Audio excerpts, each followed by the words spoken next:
Today's video, mo ni katong nag-harvest me sa mong chicos kay na ni-chat nako nga mo palitaw siya balik 3 kilos.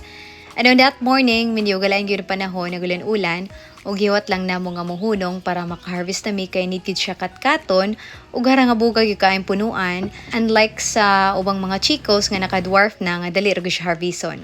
O nga nakaninot ani nga punuan is always good siya mamungaw sa tinuod o sa aher gumi makakaon ani kay di ko siya madala kuhiton lang ug need gyud siya nga nay mukatkat so may na lang kay ni uli akong brother nga mga katay.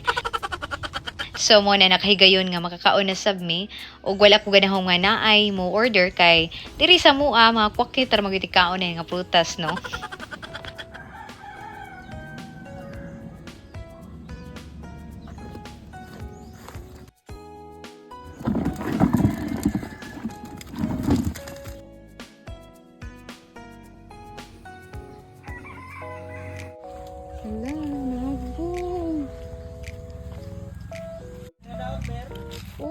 Siya nga nahagbong.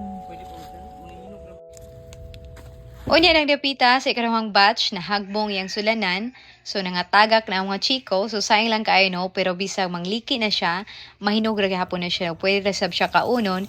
Unya ako na lang hipos kay amo na siya hugasan kay para mahuwa niyang mga tagok-tagok no. Kana kuan siya maklaro yan ano na. Wow. Guwapa siya. Wapa gyud. Na. Lami man si kuha gud sa kilik. Tamis na siya nga way bas-bas. Uban si ko kay bas mo kanon. Kada kay siya kay wa gi bas. Dagko kay na pod. Unya after namong nahugasan ni gwapa na ang chiko niya ako lang siya gidrain o gi-ready na nako kay kuhaon na sa buyer.